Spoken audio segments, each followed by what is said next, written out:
اعوذ باللہ من الشیطان الرجیم بسم اللہ الرحمن الرحیم رب اشرح لی صدری ویسر لی امری واحلل عقدۃ من لسانی یفقہوا قولی۔ ریاض الصالحین دوسرا حصہ، احادیث نبی صلی اللہ علیہ وسلم۔ حضرت ابو موسیٰ رضی اللہ تعالیٰ عنہ بیان فرماتے ہیں کہ میں نے عرض کیا یا رسول اللہ، مسلمانوں میں سے کون افضل ہے؟ آپ نے فرمایا جس کی زبان اور ہاتھ سے دوسرے مسلمان محفوظ رہیں۔ بخاری اور مسلم۔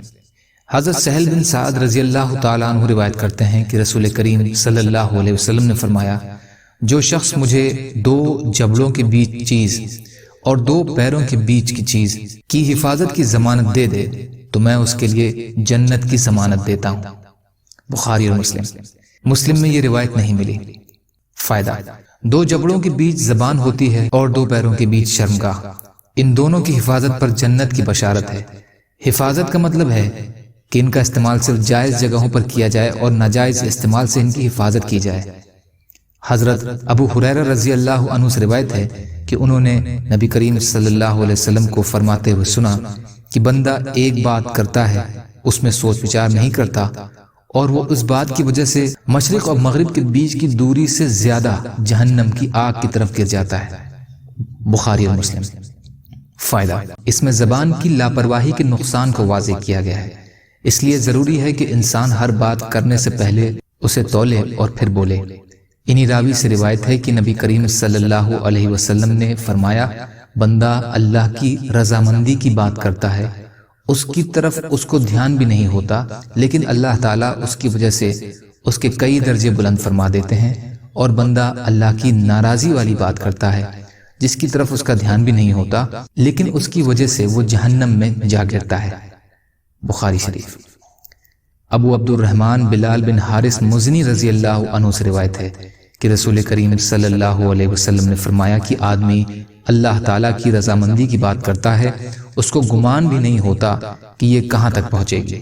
اللہ تعالیٰ اس کی وجہ سے اس کے لیے قیامت کے دن اپنی رضامندی لکھ دیتے ہیں، اور آدمی اللہ کی ناراضی کا ایسا کلمہ بولتا ہے، اسے گمان بھی نہیں ہوتا کہ وہ کہاں تک پہنچے گا، اللہ تعالیٰ اس کی وجہ سے اس کے لیے اپنی ملاقات کے دن تک اپنی ناراضی لکھ دیتے ہیں۔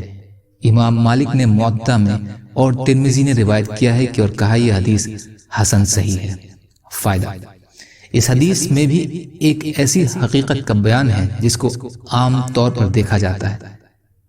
کبھی کبھی انسان زبان سے ایسی بات ادا کرتا ہے جس سے کسی کا دل خوش ہو جاتا ہے، یا اس کی اصلاح ہو جاتی ہے، یا وہ ظلم و گناہ کے ارادے سے رک جاتا ہے، تو یقیناً یہ بھلا کلمہ بڑے اجر و ثواب کا باعث ہے۔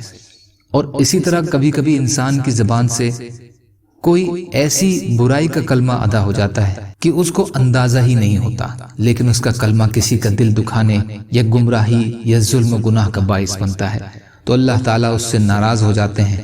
مطلب یہ ہوا کہ زبان کی حفاظت اور اس کا صحیح استعمال بڑا ضروری ہے، ورنہ یہ انسان کو تباہی کے گڑھے میں ڈال دے گی۔ یا اللہ ہم سب کو کہنے سننے سے زیادہ عمل کی توفیق عطا فرما۔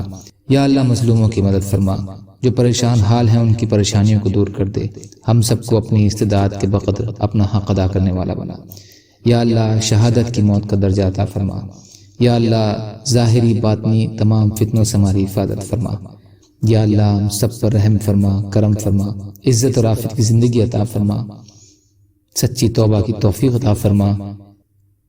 اللہم انا نجعلک فی نحورہم ونعوذ بک من شرورہم۔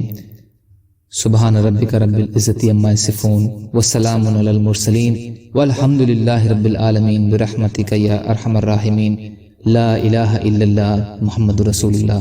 والسلام علیکم۔